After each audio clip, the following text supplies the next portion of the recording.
सुबह के 7:30 बज रहे थे। सुभाष और उसका परिवार अपने किराए का मकान छोड़कर अपने खुद के खरीदे हुए घर में शिफ्ट कर रहा था। अपने इस घर को लेकर सबको बहुत खुशी थी और खुशी क्यों न हो, आखिर सुभाष ने कई मेहनत और मशक्क़त के बाद कुछ पैसे इकट्ठा किए थे और आखिर उसने एक घर खरीद ही लिया। ये घर उसका बहुत सस्ता पड़ा था, जो कि मुंबई के एक बहुत महंगे इलाके में आता है। आखिर क्या कारण था कि ये घर उसका इतना सस्ता पड़ा? सुभाष अपने नए घर में प्रवेश कर चुका था। घर में सामान रखने से पहले वो उस घर की साफ़ सफाई करना चाहता था, क्योंकि वो घर पिछले 12 सालों से बंद पड़ा था। उसने बाहर से कुछ साफ़ सफाई वालों को बुलाकर घर को साफ़ करवाना शुरू करवा दिया। कुछ देर बाद एक काम करने वाला सुभाष को आवाज़ देकर एक कमरे में बुलाता है। वो कमरा पूरा धूल मिट्टी और मकड़े के जालों से भरा पड़ा था। काम करने वाले व्यक्ति ने सुभाष को उस कमरे में पड़ा एक संदूक दिखाया। वो संदूक देखने में बहुत सुंदर था, साथ ही साथ बहुत चमकदार भी था। सुभाष ने उस संदूक को खोलना चाहा, पर उस संदूक पर बहुत बड़ा ताला लगा था। उसने उस ताले को तोड़ने की भी कोशिश की, मगर असफल रहा। उस संदूक का ताला टस से मस नहीं हो रहा था। उसने हार मानकर उस संदूक को उस कमरे से उठवाकर अपने कमरे में रखवा दिया।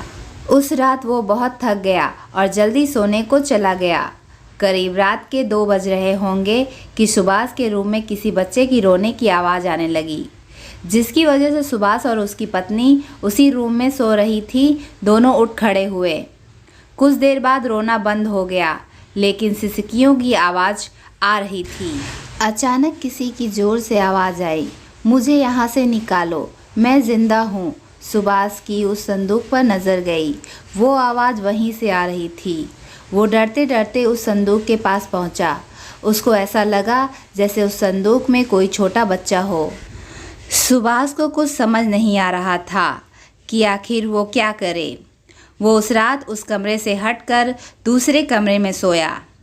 सुबह होते ही उसने एक ओझा को बुलवा लिया और उस संदूक के बारे में बताया।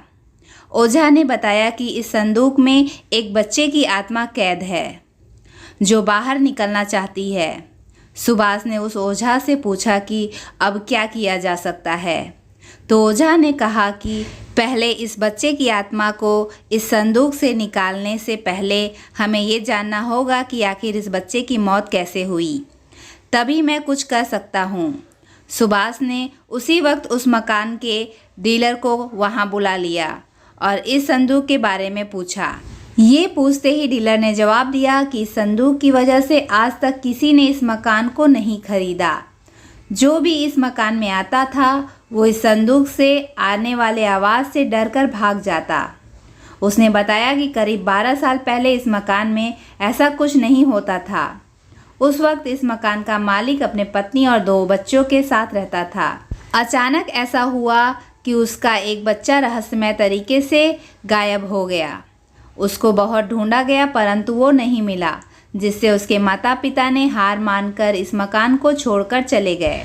डीलर ने जो बताया उसको सुनकर सुभाष के मन में कुछ प्रश्न उठे कि कहीं इस संदूक में जिस बच्चे की आत्मा कैद है, क्या वो वही बच्चा तो नहीं जो 12 साल पहले खो गया था?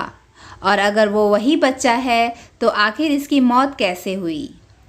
अभी तक ये राज बना हुआ है और जब तक ये रहस्य बना रहेगा तब तक न ही उस आत्मा को आज़ाद किया जा सकता है और न ही उस रहस्यमय संदूक का राज खुलेगा। तो दोस्तों, कैसी लगी आपको ये कहानी मुझे कमेंट द्वारा बताएं और चैनल को सब्सक्राइब ज़रूर करें ताकि आगे आने वाले वीडियोज़ की नोटिफिकेशन आपको मिल सके। धन्यवाद।